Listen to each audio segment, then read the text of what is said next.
I have here the Vaonis Vespera 3. This is the latest smart telescope by the company Vaonis, and it's a really high-end smart telescope with both amazing stuff about it and drawbacks as well. And today I want to give you a full review.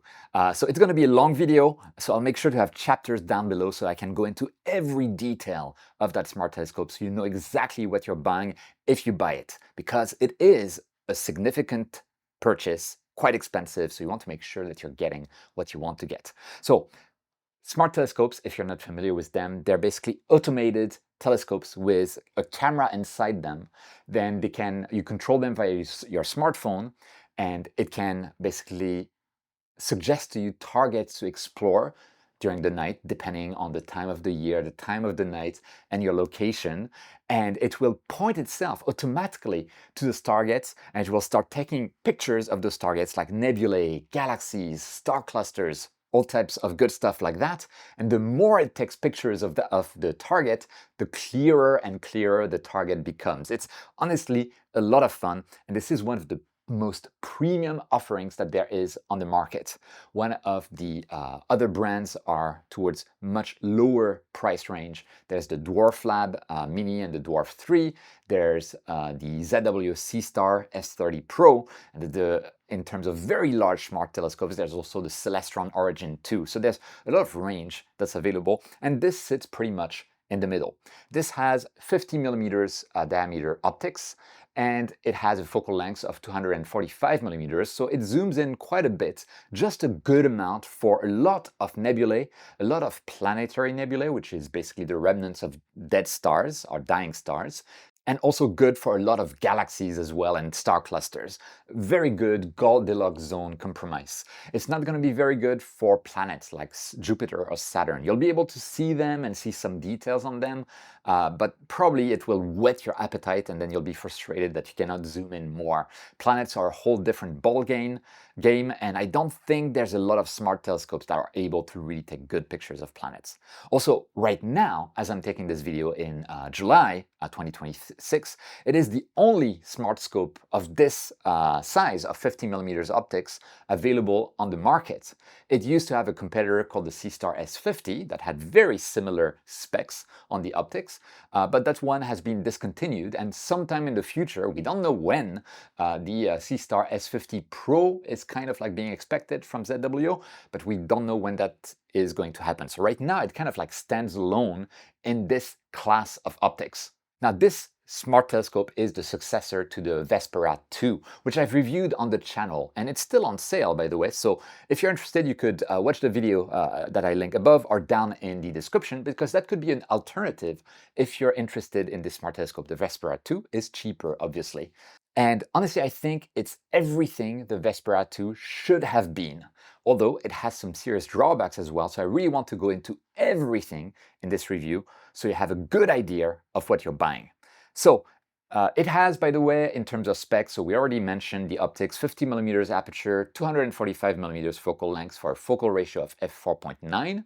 It uses the great IMX585 sensor from Sony to capture the images. I'm a big fan of that sensor, even for like full-fledged, super expensive astrophotography rigs. So that's very good. It has 115 gigs of storage, which is more than enough for pretty much anything you want to do with it. And what's very interesting is that it is assembled in France with apparently care.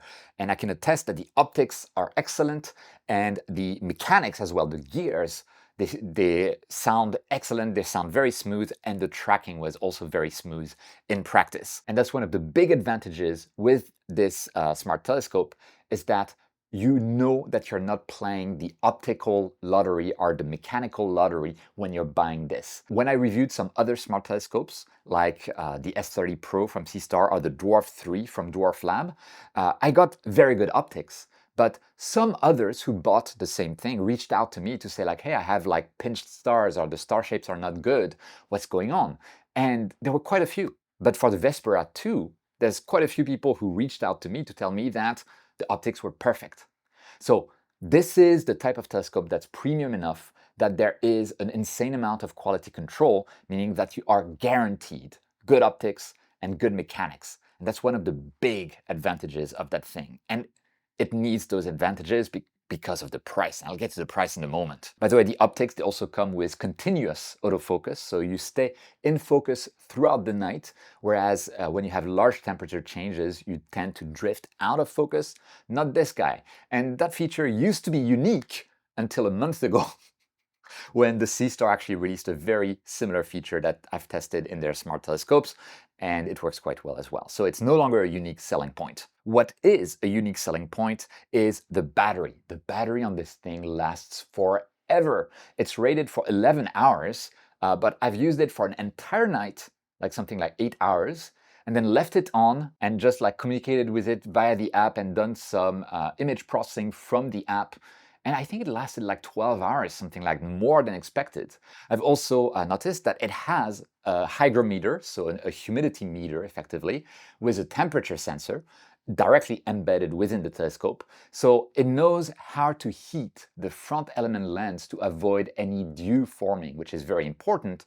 But it also knows how to do that in a perfectly optimal manner. So it doesn't use a lot of battery, preventing dew buildup on the lens. So that's very smart and very good to see as well. As another unique selling point, it has 5 years warranty, which is a big deal, I think, when you're buying an instrument like that. When you buy this, by the way, you get the main telescope, which weighs, by the way, around 5 kilograms.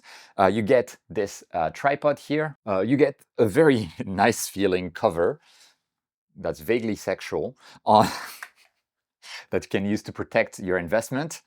And of course, you get like the tripod case and some further tripod accessories together with a quick start guide, the usual stuff. The tripod, by the way, is aluminum. If you were to spring for something like the Vespera 2 Pro, you would get a carbon fiber tripod. I feel they could have done carbon fiber for both, but okay. And so to get off all of that, how much do you need to spend? Well, you need to spend $2,500 or euros, which is not cheap. And so does it justify that? Well, I'm not here to tell you yes or no. I'm here to tell you how I experienced the smart telescopes, the very good points that I saw about it, like multi-night observations, I'll go to that in a moment, and the less good points that I saw about it. So let's go into all of those details. And first, I want to show you how a typical observation night would go with this smart telescope. So join me on my rooftop balcony to go and observe some targets in the sky and see exactly how it works on a day-to-day or night-to-night basis. So I'll see you there. Okay, so to give you an idea of how it works, we're outside. It's not an ideal night by any means, especially for a smart telescope that needs to basically automatically orient itself in the sky without really a human operator like me to catch it if it makes mistakes. So yeah, I would say it's partly to mostly cloudy. So there are stars in between clouds. We'll see how this smart scope does. So it has a capacitive button to turn it on, right? So what you need to do is to leave your finger on it, wait until it's like a full solid light, and then remove it. Don't wait until it disappears again, otherwise it's not going to turn on. So it's one of the interesting things. You have to take an IQ test to turn this smart telescope on. So there you go. And once it's basically turned on with a nice little blue light ring like that, then it's the time to open the Singularity app on your phone to connect to it. So I've opened the Singularity app. I'm not connected to the telescope yet because I need to actually connect to the Wi-Fi hotspot that this telescope emits. Now, Wi-Fi doesn't mean that the telescope needs internet connection. Actually, it really doesn't. It will work in the middle of nowhere without any issues. It's just emitting its own way of connecting to a smartphone. So for that, I'll need to go into my Wi-Fi settings and select the Vespera network to connect to it. And it should connect automatically. If you're on something like Android, it will likely tell you like, okay, your Wi-Fi doesn't have a network internet connection. Do you want to stay connected? You want to say yes and remember your choice. When you do that, by the way, you will also lose network connectivity typically, because even if you have like 4G or 5G connectivity, most Android smartphones are a bit silly and they don't understand that if they're connected to Wi-Fi that does not have internet connectivity, they should stay connected to the mobile data so that it can still give you data.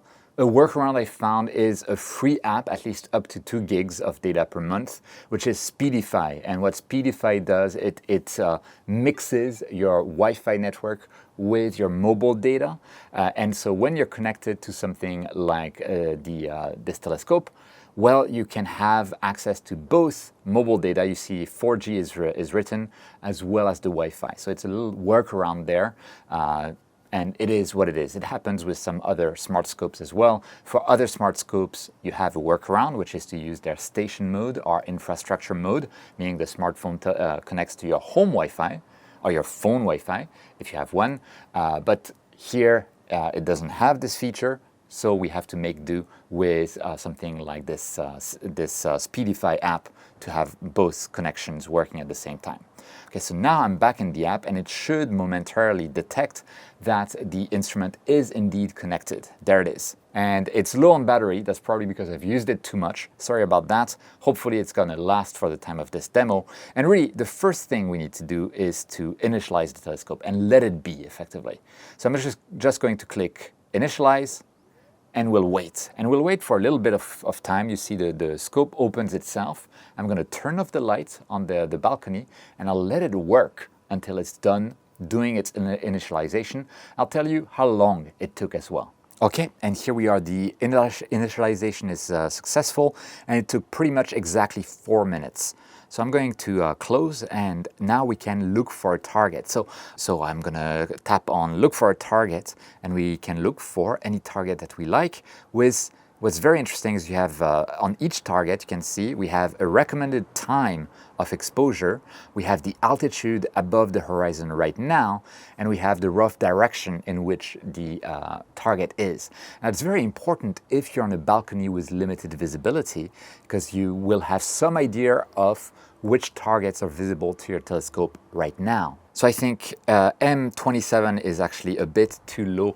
I can see it barely above like the rooftop that I have here. Actually, I can see the star that is close to M27, so it's probably not going to be good, and I can just go through there.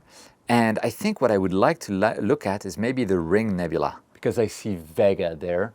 So that means the Ring Nebula should be not very far from that. So I'm going to search for Ring in here, M57, and indeed 72 degrees above the horizon, and the recommended observation duration is 15 minutes.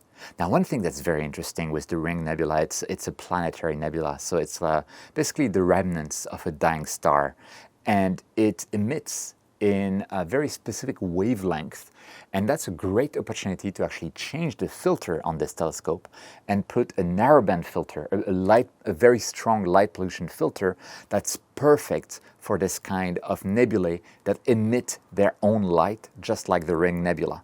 And you know, there's tons of information that we have in there, and I'd like to see within that information somewhere that, you know, it should tell me like, we recommend the dual band filter if you have it. Heck, it's even a cross-selling strategy for marketing, right? Like, hey, Ring Nebula is great for a dual band filter, buy our dual band filter.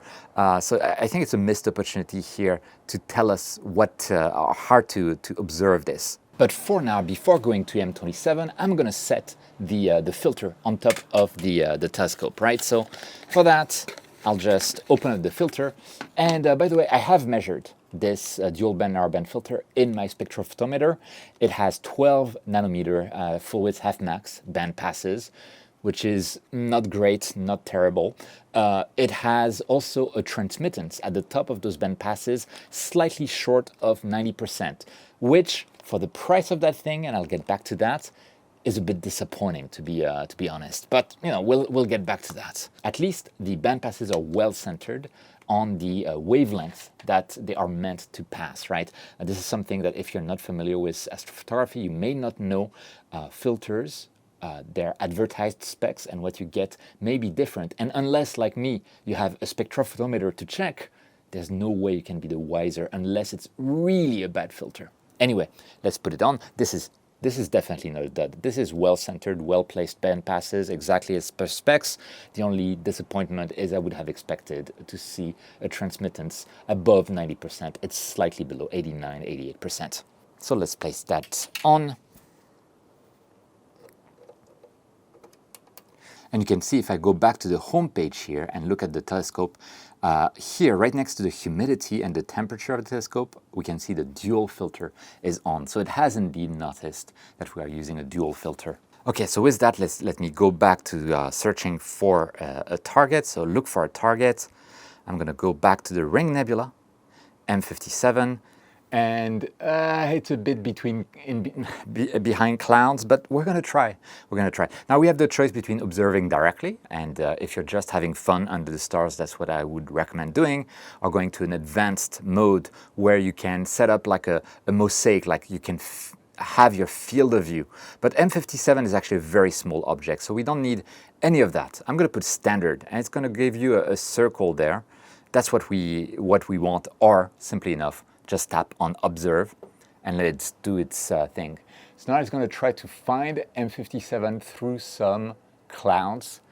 It might actually work. Let's let it do its thing. Crafted from the last breaths of a sun-like star.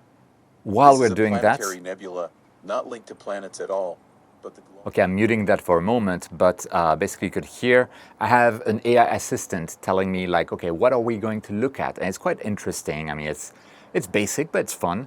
It only works if your smartphone has internet connectivity. So for me, if I hadn't used the Speedify app that I showed earlier, I wouldn't be hearing that. I would have no commentary or anything like that. So I'm gonna wait for it. It's telling me capture starting, so it's probably getting very close to M57. Even though, yeah, I can see Vega is behind some clouds, it's still slightly visible. Honestly, I don't know what we're gonna get, but I'm just, oh, there we go actually. It's found M57.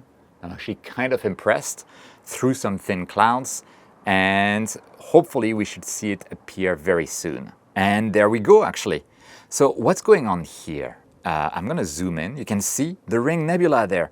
We can see the outer red layers, which are made mostly of hydrogen atoms that emit in the red spectrum, and sulfur too, to some extent.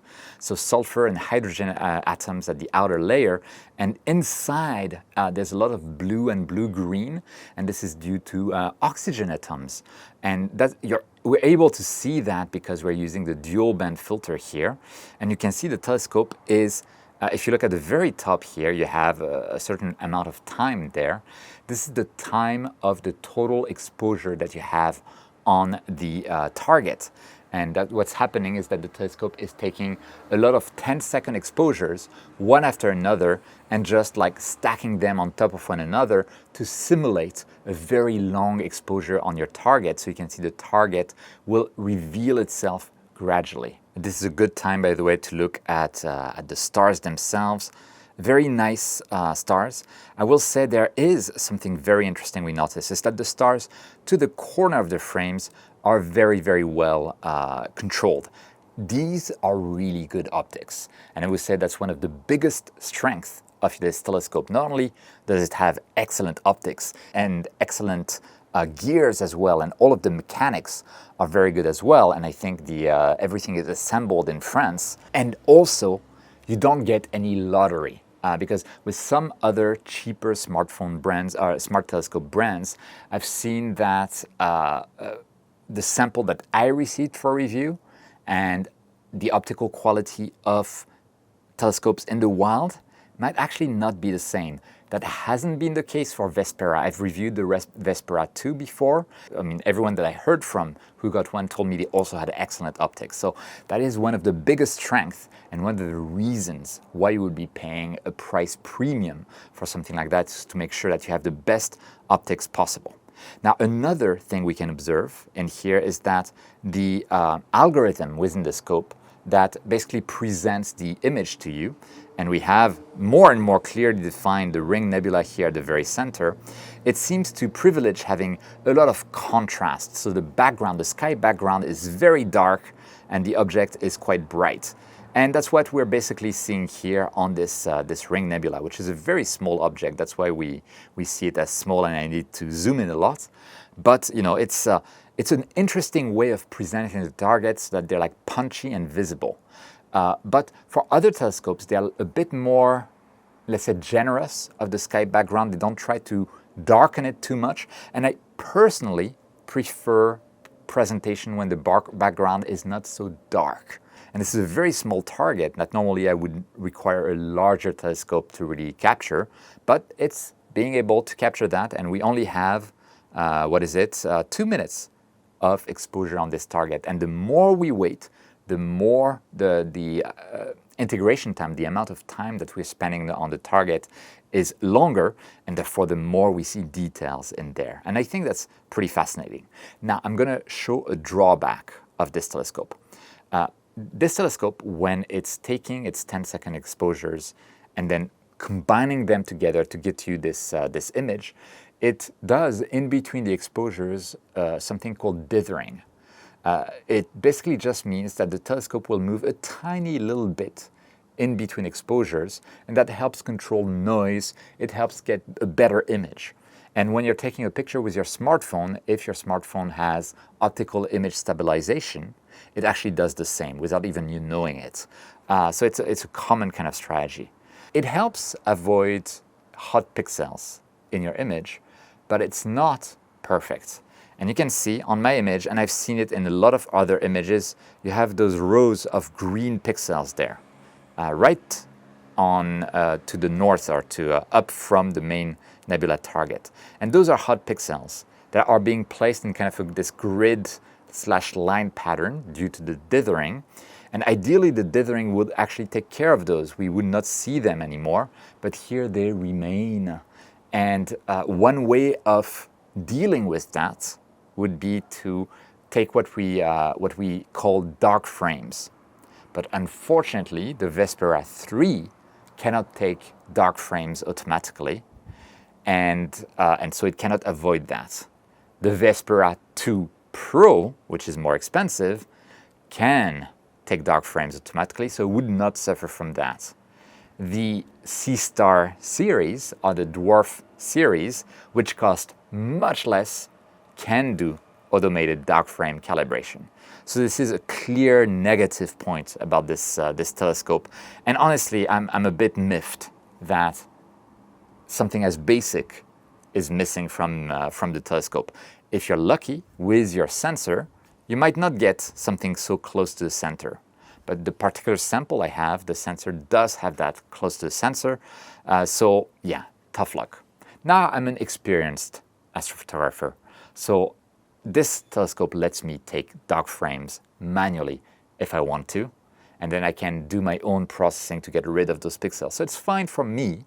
But for someone very casual, it could be a bit frustrating, in which case, if they really want like the good optics, the good mechanics, etc., and they don't want to have any like optics or mechanics lottery, as can happen with other smart telescope brands, then you guys should look at the Vespera Pro 2 or Vespera 2 Pro, which has those automatic dark frames and therefore does not suffer from this.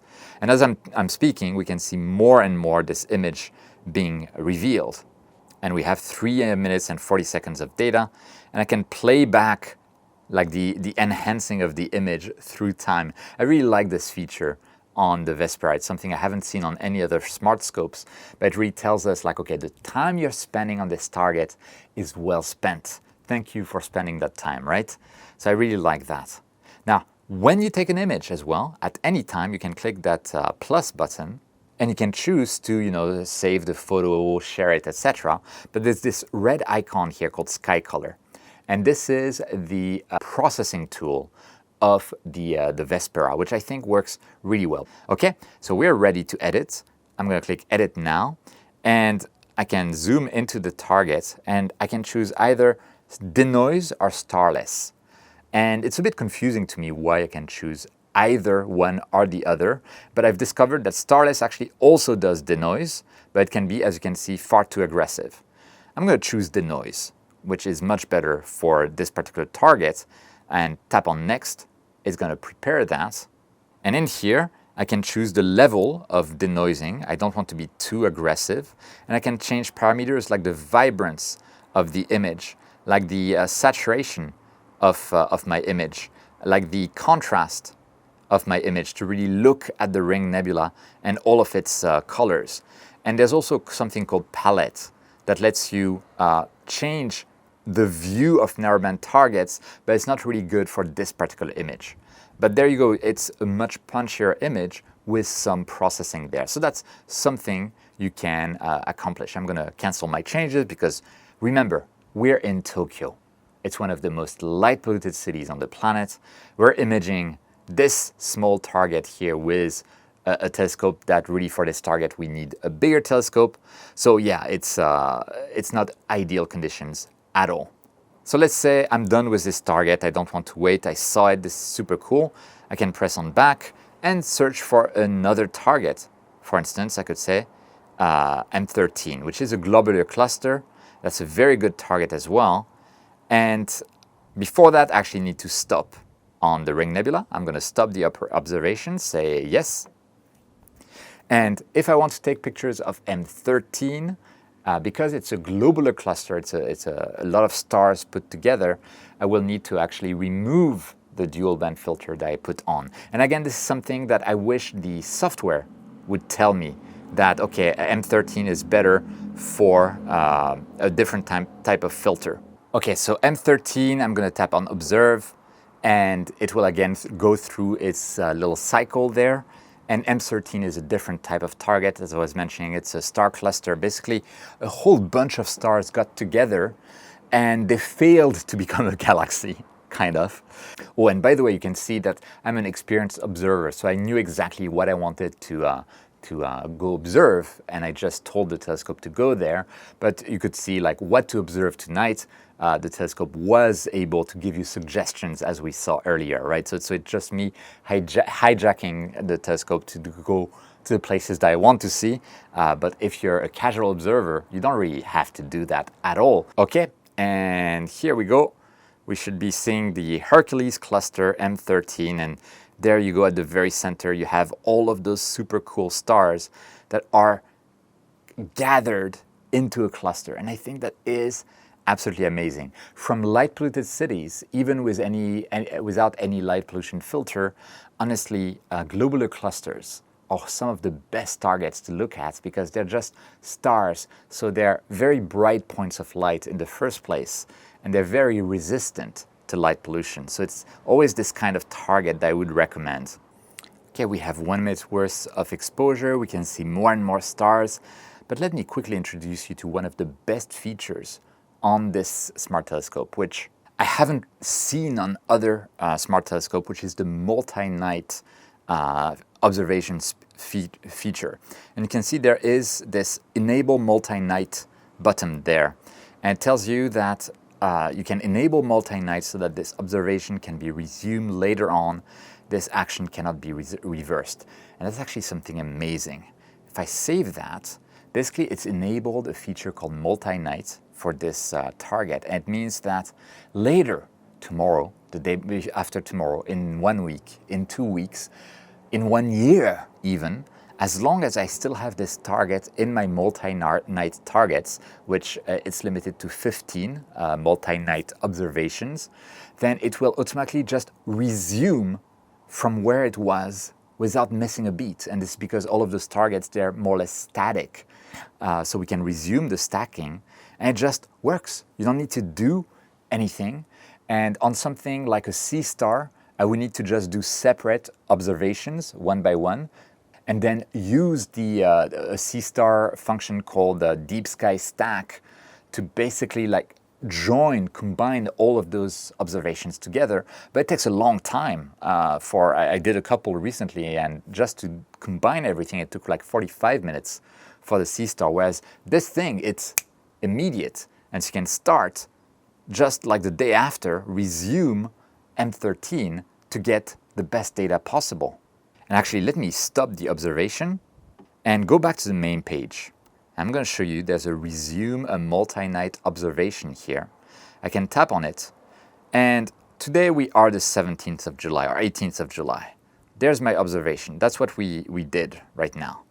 But there's an older one, this one from July 8th, and I already had 317 images stacked on M13. So here I have 1 hour of data on M13. I can choose to resume it now, And so now it's going to go back to trying to find and focus on M13, make sure it's all good. And it's just going to resume like that old observation that I had, that I registered as a multi-night observation. And that is a really, really good feature of this smart telescope. And it's unique to the Vespera as far as I know. So I'll let it go to M13 as before, and I'll let you know once it's done. We're back on my previous capture from several days ago. Actually, I just heard it like move a little bit. And we have 374 frames. Here's M13. You can see so many more stars because that's 1 hour of data from earlier. And actually, we just jumped from 374 frames to 376 frames. There are still some very thin clouds there, so it's able to go to peer through the clouds and add more and more data. By the way, you can see gradients in the image. This is due to this is due to all of the light pollution, the gradients from the Tokyo light pollution, and stuff like clouds as well. You can see it's adding pictures. We're now at 377. And that's how a multi-night observation works. You can just resume your earlier task from any night, that as long as you have classified your target, your observation, as a multi-night observation. And that is something I've been enjoying a lot, actually. More than I expected to. Okay, and let's say I'm done for the night, and actually because the clouds are really rolling in now, I am. Well, you can either turn it off from the app, or I'll just do from the button again. It's again an IQ test. You wait for the solid light, and then it will just turn itself off automatically based on that. So here we go. The telescope is off. It's ready to be put inside because it's really getting far too cloudy. But this gives you an idea of like the kind of like relaxed observing nights that you can have with this telescope. But there are a lot of far more advanced features that are available that can be for if you're lazy and you want the telescope to do observations automatically, and then when you wake up, you look at what's been happening. Or if you're a more advanced astrophotographer, like I am, you can ask it to like record every single 10-second exposure, and then you can do your own combining of the exposures and get really cool images from that as well. So there's tons of possibilities. And the most impressive really is the one where you let it do everything automatically, and that's called the plan feature. So I'm going to show you that now, just so you see what is possible. There are some kind of things I don't like that much about the plan feature, and so let's get to it, as well as other aspects of this telescope. We're back inside, and let's have a look at the plan feature of the Vespera 3.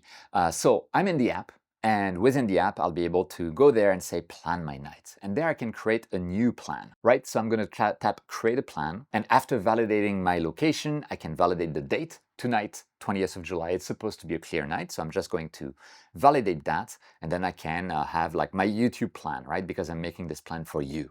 You have the choice between making it an advanced observation or not. So I'm just going to leave it like that for now, validate. And here we have a series of targets that we could be choosing. So things like the Eagle Nebula, I could choose to image it from 7:49 all the way to like 10 p.m., right? Validate. And then maybe I want to go to the, the Veil Nebula, right? Then I want to image it from 10:48 to 11:52. But you can see the Veil Nebula is visible and very high in the sky all the way until the morning. So why can't I go further? And even if I go further, you see I get a red area there. Why is that? This is because the Vespera, with the type of mount that it is, it's an alt-az mount, it has trouble tracking objects that are above an altitude of 80 degrees. So if the angle between the horizon and your target is 80 degrees or more, the Vespera will refuse to go and track it and take images of it. And so we have to choose something else for the period where the Veil Nebula is not there. So we could try to find this guy. So let's say Veil Nebula until 11:52, and Brocchi's cluster until 1:08, and then back to the Veil Nebula until 3:43. So there we have my plan.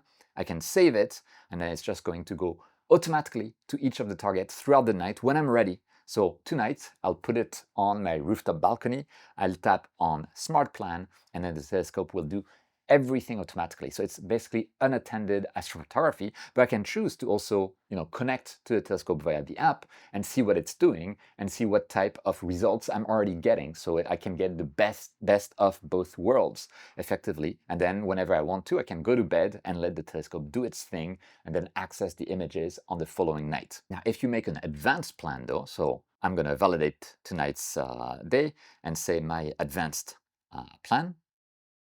And we're going to enable advanced observations. I'm going to validate that.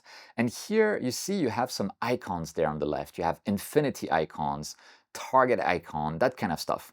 And infinity icons mean the multi-night observations that I already talked about earlier in the video. It means that it will automatically continue a multi-night observation. So a Whirlpool Nebula, this will actually stack and add data to an observation that I've already started and already has a lot of images. So that lets me automatically enhance existing images with more imaging time. And this is really, really cool. And again, I think it's pretty unique to this telescope. I really like that feature. And so I could, and with that, by the way, the framing, etc., is kind of decided because I already have a previous target that the Smart Telescope can look for to decide the framing. If I'm not using one of those infinity targets, let's say I'm using the Whirlpool Galaxy without any multi-night, or let's say Omega Nebula. Let's go to the Omega Nebula. I want to image it from 750 to 1153. You can see I have the edit button there that I can tap, and I can say that I want to do a mosaic, and let's do it so that I can catch the two nebulas. The red areas are nebulae. I wish we had like pictures in there rather than just a schematic representation of what we are imaging. I wish I knew exactly what I was imaging if I was not an advanced observer. The Sea Star and even Dwarf Lab, they have this kind of feature. Unfortunately, it's kind of missing from the Vespera, but it's very nice to be able to choose this framing of your target. So both M17 and I'm not remember, maybe the Lagoon Nebula next to it. And you can also activate multi-night mode at the same time. And if you do so, it will start a new multi-night observation. Although remember, you have up to 15 of those that you can have at one time in the telescope. And then I can click save, and there we go. We have a multi-night. You can see the multi-night icon is blue, and the framing icon is also blue. So we have both framing and multi-night observation defined for that. And that's really cool. And then I could go to, I don't know, M27, the Dumbbell Nebula, for instance, and take images for the rest of the night on the Dumbbell Nebula. I can choose whether I want to have the normal framing or mosaic. Dumbbell is a very small object, so I will go just with the standard framing and validate. There we have two targets. One of them will start a new multi-night observation. The other one will not start a new multi-night observation, but it will just take pictures of M27 like that. But by the way, I can edit that and remove that because I just noticed I already have a multi-night observation of the Dumbbell Nebula, so I can use that and validate and keep going like that. So all of that works quite well. But you've noticed I've chosen targets in this particular plan where both targets are actually great to use the dual band filter. And the reason for that is that I cannot really choose to, unless I stay up until like 11:20 p.m., which, no, I need my beauty sleep, come on. Well, I have to go and manually change filters if I want to have multiple types of targets. So I couldn't do like M13, which is a globular cluster that requires a broad filter, and then follow that up with M27 or with the Eagle Nebula or with the Omega Nebula, right? Because, I mean, I could, but then I won't get the best quality out of those nebulae that I wish to because I would want to use the dual band filter. And I think that's a real issue with the way that filters work on this telescope compared to other telescopes like both the Dwarf Lab, Dwarf Mini, for instance, the Sea Star S30 Pro, and probably the upcoming Sea Star S50 Pro, if it ever gets released, which have internal filter wheels and it can switch between filters automatically. And so that means that on the Dwarf Lab telescope, on the Sea Star telescopes, which are much cheaper, I can have multiple types of targets within a single night, and I don't need to worry about filters because it will automatically switch filters.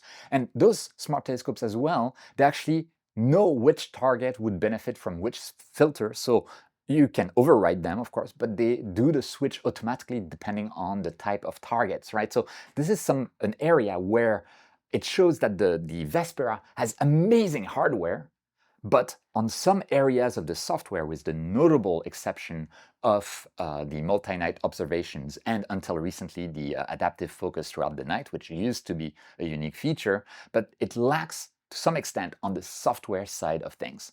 By the way, something that is actually kind of weird with plans is that when you create the plan, you have to explicitly select a multi-night observation to keep doing that multi-night observation, which means that if I go back to the Veil Nebula, for instance, let's say I want to image the Veil Nebula in the early evening, and I want it to start a multi-night. Let's do a mosaic because the Veil Nebula is huge.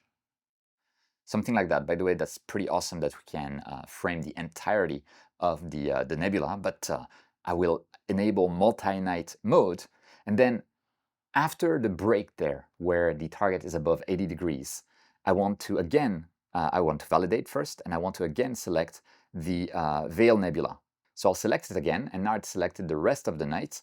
And if I go to Edit and again enable multi-night mode, and choose a mosaic that's going to be very similar, and I run the plan like that, would you know it, it will actually create 2 multi-night observations rather than continue the first one. So I would wish it would take this one and start the multi-night observation and then continue it with the second part of the night, but it's not doing that.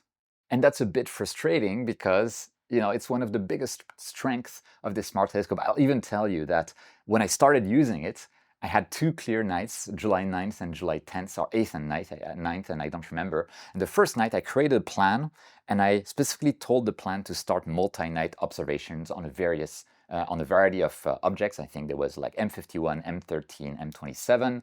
And then the following night, I just edited the same plan and changed the date and then ran it again. But because I had just basically used the same plan again, it started a new multi-night observation for each target. So I ended up with 2 completely separate multi-night observations for the same targets. And it was quite frustrating because I think from an interface point of view and from a user experience point of view, it's not great.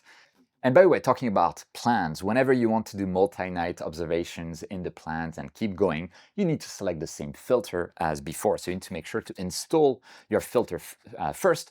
And that gives me the great opportunity to talk about filters.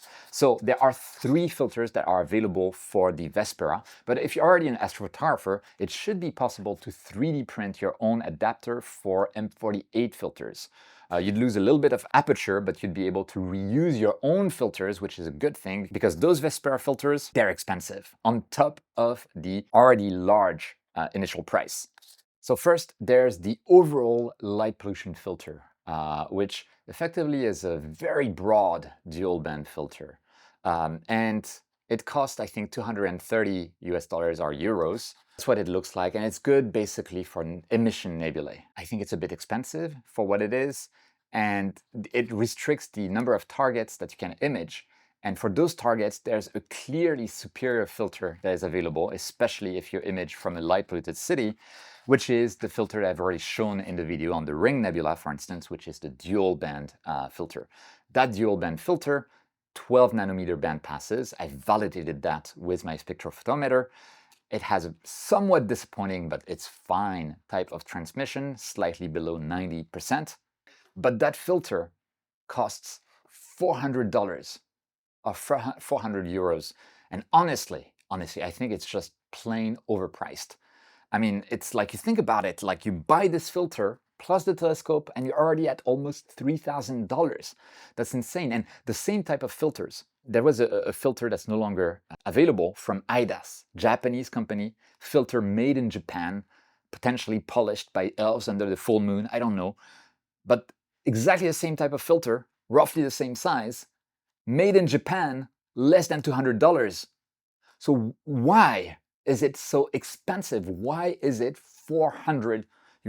Honestly, I think it's a must-have for the telescope because especially if you live in a city, because it really makes nebulae imaging amazing, and nebulae are some of the best targets you can image. But the price, yeah, it's great though. It's a great filter. It works great. It really gives good results, and the telescope works really well with it. And I'll show you some sample processed images later in the video. But the price gets me really a bit annoyed. And then you have the solar filter. So the solar filter is really a filter that will block just most of the light. And solar filters, there's actually not all solar filters are equal to one another. And this one, when I tested it, I thought it was actually really good quality. And this one costs $150 US. But if you're going to observe the sun, it's a must-have. So there you go, your solar filter. So actually, how well does it work? Well, let's go back on the balcony, test that solar filter on the sun, and let's have fun also, because later on, I'll show you what the final image looks after some processing. And that's actually really cool. I had much more fun than I expected, actually, observing the sun with this telescope. So I'll get back to you first. Let's go to the balcony and see how the solar filter and solar observing in general works. So see you there. Talking about the solar filter, I installed the solar filter on the telescope and I turned it on, which was actually kind of hard under the sun because I had trouble seeing the LED to see when I should release the capacitive button to get it to turn on. I wish we had a push button. Capacitive buttons, they're super stylish, but they're less convenient. And after I basically pointed the telescope manually at the sun, which is kind of easy because you have a slit between the main optical tube and the body. And if that slit actually lets light through, it means you're pointed more or less at the sun, and then you can just move the arm up and down manually until the shadow of the arm is the smallest possible. You tell the smart telescope, and then it will actually close itself, reopen itself, and track the sun. And it even did autofocus on the sun. So it's all ready to go. And actually, I have the sun here visible, and we have a nice little sunspot here in the middle. And it's pretty cool. I can see it's a live video. Autofocus was done automatically on the sun, which is something really good, because focusing on the sun is always a bit of a pain when you're doing it manually. So it's good that the smart telescope is doing it on its own. And if I zoom into that dark spot, or double dark spot, our sunspot, we can see not only the sunspot, we can see some surrounding sunspots and even some granulation on the surface of the sun as well. And this is a sign that the solar filter is actually of good quality. There are indeed different qualities of solar filter. I've seen some for cheaper smart telescopes that, despite having the same aperture, do not give the same amount of data. So it's very interesting, and it means that at least the solar filter is really worth it if you want to observe the sun. Getting started on observing the sun takes, you need to be not in a hurry. It takes a bit of time from waiting for the telescope to tell you to put on the filter, and then it closes itself, and then you move it manually towards the sun, and then you say, yes, I've moved it manually towards the sun, and then it closes itself again, and then it automatically reopens, and it searches for the sun, and it does a spiral search for the sun. So I didn't have to do anything after that, to really properly center the sun, but it takes a bit of time. It took me maybe from beginning to end 7 minutes, 6-7 minutes, but the result is definitely worth it. And we're back, and now I want to go at some more details about the app and how to use the app and what sort of unique features it has. Before that, by the way, you've noticed this is a large review that goes into a lot of details, both the positives and the negatives of the telescope. So if you like what you see, if this video is useful to you, please consider just liking the video, leaving a comment down below. What do you think about this little sexy telescope? Would you buy it? Do you think it's too expensive, etc., etc.? And if you want to support me even more, you can subscribe to the channel. If you want to buy me a coffee, there's a link to a Buy Me a Coffee PayPal link in the description. If you want to support me at no cost to you, and you're planning on buying anything from Agena, High Point Scientific, Amazon, etc., if you do so after clicking one of the links down in the description, it will help me out at no cost to you. And of course, you can become a VIP member of the channel by joining the channel. It's the join button next to the subscribe button, or by becoming a Patreon supporter. The link is down in the description. And I always say it, you guys, you make all of this work possible. Thank you so much for your support. With that, let's go to the app itself and some of the stuff that I like and dislike about the app. Okay, so we're in the app, And we get the weather forecast only if you manage to connect to the internet while being connected to the Wi-Fi of the telescope. So just like the AI thing, you get some news about like what to image, what to look at, and you get the telescope information. In there, by the way, you have some very nice settings about the telescope and image formats that let you say whether you just want to save the final stacks or whether you want to save all of the individual pictures that it takes and then combines together. If you're a professional astrophotographer or you're like really liking to do your own processing, you can do that. It takes a lot of space on the hard drive. Each frame is actually 10 seconds long. It takes hundreds of frames per target, and each frame is 16 megabytes of data. So that adds up pretty quickly. The possibility is there, right? And then you also have the ability to manage your storage, and you have like a file explorer, and you can see all of the stuff that I've done with the amount of space that it's taking. The very large folders with so many gigabytes of data is when I had the save in each individual subframes on for the smart telescope. The ones that don't have that are much smaller, like the this plan there, July dual band. It was all night long, but I'm using much less space for each because I'm not saving all of the intermediate frames. And honestly, with the way that the telescope is stacking things, I think I don't need to save those individual frames, except that there's a hot pixel on my sensor very close to the center that I already showed you. We'll see it again when I show you processed images.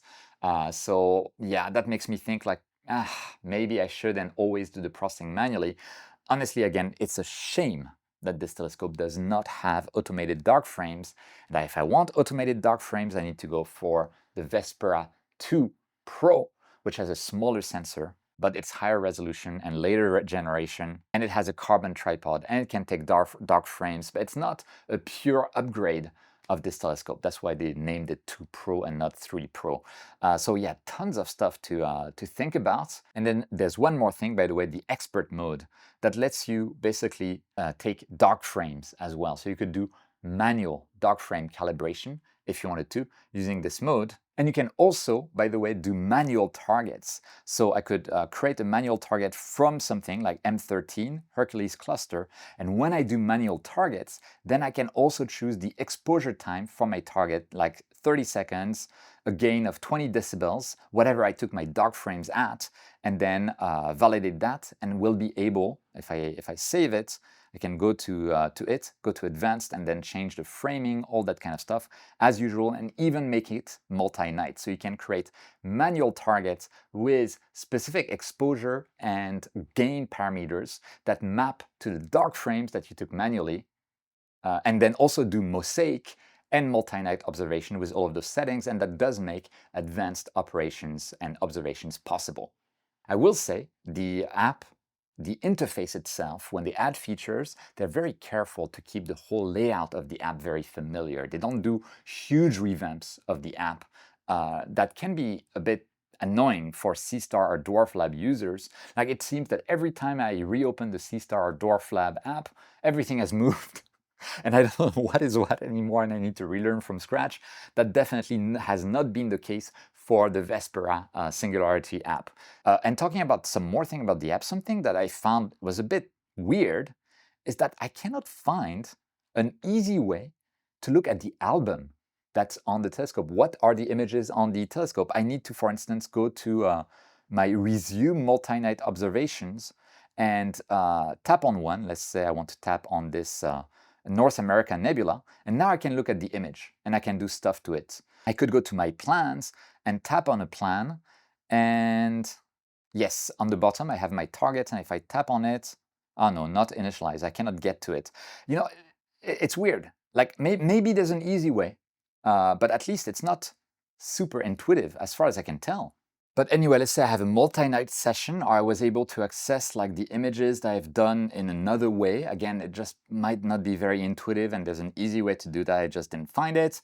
I would go, let's say, to NGC 7000, go to the observation has stopped, and then on the plus button, I could go to my sky color here, export a raw TIFF file if I want to have the whole file on my telescope, save it to save it to photos, etc. Lots of stuff I can do. I'm just going to click on Sky Color. I already gave you a first look on the Ring Nebula. I want to show you what it looks like on a larger nebula. And on the North American Nebula, Sky Color is ready. I'm going to edit now. And just like before, I can select denoise, and we can see there's a little preview there to show me what it does. Or starless, and you can see starless removes the stars. You'll be able to adjust that later while denoising at the same time. Starless can be really good on some targets, like large nebulae like this one, but I personally prefer to just go with denoise. I wish I had just like individual control of denoising and making the stars smaller. The C star has that, but I don't know why they made it like an if or else, kind of thing. I wish I could just select both and control them separately, but that's just me. I'm going to click on Next, wait until it's done preparing. And here, if I zoom in, you can see that something that used to be very noisy, if I put denoise to 0, if I raise denoise, suddenly everything becomes much and much smoother without losing too much details. And also, I can play with the vibrance, which is going to be the colors. You can see it immediately has an impact. I can play with the saturation as well. I can play with contrast to make the sky a bit less dark, which is one of my kind of pet peeves about the telescope. And I can also change the palette to something like a Hubble palette, but it's not entirely successful, especially with stars. If you were to do that, I would recommend to just do it yourself using your own processing software. And then you can save your image and then share it with people, etc., etc. I think that works overall quite well, and you can see original, processed. Pretty neat and very similar to the C star, although to be honest, I do prefer the way that C star works. And while I'm in those targets, I'm going to show you 2 hours on the Crescent Nebula. During your observations, the contrast is far too high, in my opinion. You can see we've taken 2 hours of data on the Crescent Nebula. We can see the main Crescent Nebula, but not its entire body. Definitely almost none of the nebulosity around it. And I think it is to make for punchy images. And let's try also to process it via Sky Color. So let's go to Sky Color and process it. Okay, we are ready. So again, I'm going to go for denoise, and I think that's going to work quite well. Click Next and wait until it's ready. And I can adjust the level of denoise to see a bit more of the target, just like before. Play with vibrance, play with saturation, and maybe decrease the contrast. And you can see as I decrease the contrast, I'm able to see a bit more nebulosity, but I wish there was a way of doing that mid-observation without having to go through the whole Sky Color thing,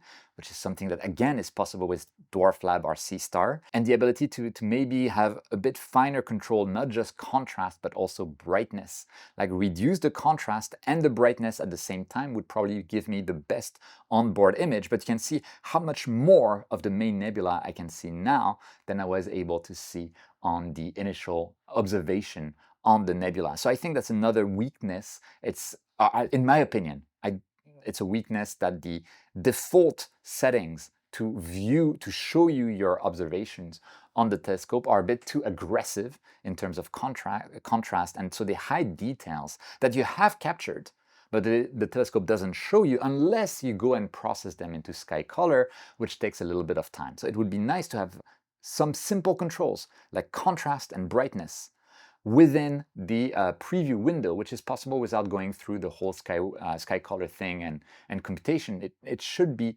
available in the software. So I think that's something that's more or less missing. And to really give you an idea of what's possible with the telescope, if you take those images via USB-C off of the telescope and process them on your computer with free software. So I used free software called Cyril together with free software called Graxpert, together with the free version of Cycon deconvolution and also Graxpert denoise. And let me show you the result that we get on a computer on all of those targets that I've been showing you via the smart telescope.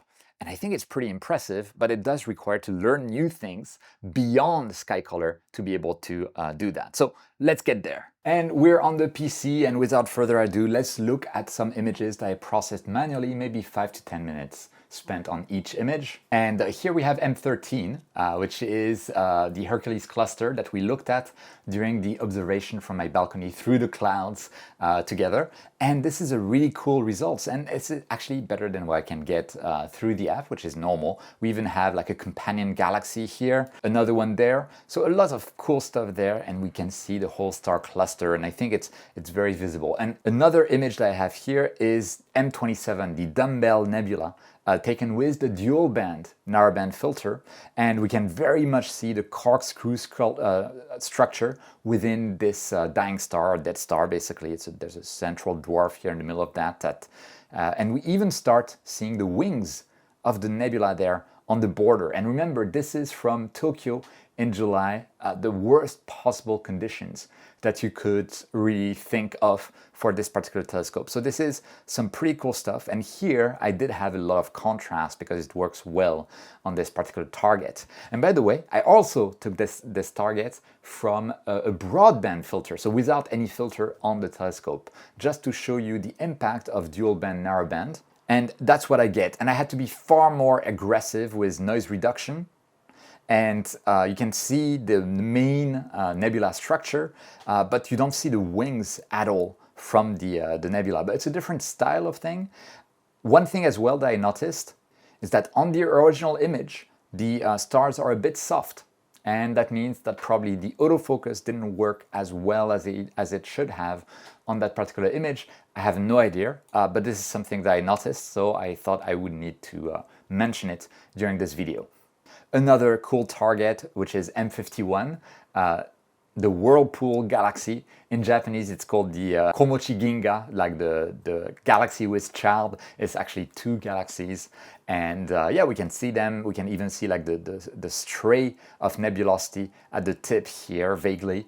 It's all visible. And again, I had to really lower the contrast compared to the default contrast in the Vespera. We have here the North American Nebula, so that's the one that we tried out in sky color just earlier in the video, processed manually. This is actually really nice from a smart telescope there. And we also have the Crescent Nebula here, and you can see this is the same image that we looked at earlier, except that now we can see much more nebulosity. We can see some of the blue from oxygen 3, so from oxygen atoms within the nebula, and we can see much more of the nebulosity around. You can see there's a halo around that bright star that tells me that we imaged this a bit through the clouds, so it's really a good image for Tokyo through the clouds in July, worst of worst possible conditions. And this shows that with manual processing you can really get some incredible images, even from, that's again, worst case scenario from smart telescopes and from this particular smart telescope. Now let's go quickly to the sun, because I promised that as well. And the sun, I don't know exactly how it worked, but it took a lot of frames from the sun, a lot of raw frames from the sun as I was doing that recording on the balcony. And I was able to stack those frames together and process them, and this is what we get. And we get the sunspot that we looked at together. We get another sunspot here. We get even a third sunspot at the very edge of the sun, and even like some wider areas here, granulation on the sun. This is really good stuff, actually. I was quite impressed with the amount of detail that we got on the sun, and I honestly really like that. So this is really, really good stuff here. So that gives you an idea of, if you spend like 10 minutes, well, no, I'm a kind of a professional. So if you spend, let's say, 30 minutes processing on each target, the kind of stuff that you can get manually, and again, this is the worst case scenario from Tokyo, Japan in July, which is very hot, which is not very good for camera sensors, for deep space observation, and through some thin clouds as well. So really, the trifecta of everything that can go wrong has gone wrong, and yet we're able to get those images. Okay, so with that, should you buy this telescope? Well, obviously, it depends. I think overall, it's a telescope that is very interesting. It has some obvious hardware strength. It has excellent optics without optical lottery, so you're guaranteed to get good optics. It has excellent mechanics, again, without lottery. It has some really impressive software features, in particular the multi-night observations, even though they have some, like, it's very easy to create duplicates by mistake when you're using the plan features. I wish they had like a second feature that let you merge multiple multi-night observations together if you've duplicated one by mistake, but that would be a good feature to have. Let's see if they ever implement something like that. And they have features that used to be unique, like the adaptive autofocus, that are not so unique anymore because other competitors are taking note of what Vespera is doing and Vaonis is doing in general. But otherwise, in a lot of areas, the software, I feel, is a bit lagging behind the competitors. And so when you consider the price of the telescope, especially when you include filters in it, it's a really difficult proposition. I think that if you're someone who really wants to have the best possible optics and mechanics and wants something that is guaranteed for a long time, wants infinite battery life, I mean, it's not infinite, but it's honestly really impressive, and you're fine with the drawbacks that I mentioned in the software, because overall still, like, everything works fine, right? It's just that compared to other telescopes, there are some features missing. Well, this might be the telescope for you, but again, it is expensive. Right now, it's the only that I'm aware of 50mm aperture smart telescope of this type of size and class with 250mm or so of focal length that's available on the market. That said, we don't know when the C-Star S50 Pro could get released. It could be next month, it could be next year, who knows? And so if you're someone who privileges budget, you're fine with a little bit of optical and mechanical lottery, and you're fine with software that sometimes changes everything suddenly, as has happened recently with the C-Star, but that tends to have more feature and be a bit more confusing, but be a bit more advanced, and you're a bit more of a tinkerer, I would say overall. If you're a bit more of a tinkerer and you're also budget-minded, you may want to wait for something like the S50 Pro, if or when it gets released. So again, it's kind of like we know Dwarf Lab wants to make a larger smart telescope. Is it going to be 50mm? I don't know. We know ZWO wants to do an S50 Pro. Is it going to be released this year? We don't know. So if you're interested in like this kind of Goldilocks type of focal length, right now it's kind of your only choice. So it's wait or not, and yeah, again, I cannot really make the choice for you. I think you've seen all of the advantages from the hardware, the optics, multi-net observations, some of the cool features of the software, some of the not so cool features of the software, the results that I was able to get in the telescope with the internal sky color image processing thing, and also from my computer.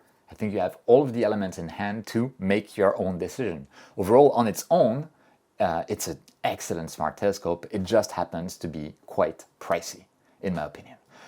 So yeah, let me know what you think in the comments. Would you buy this?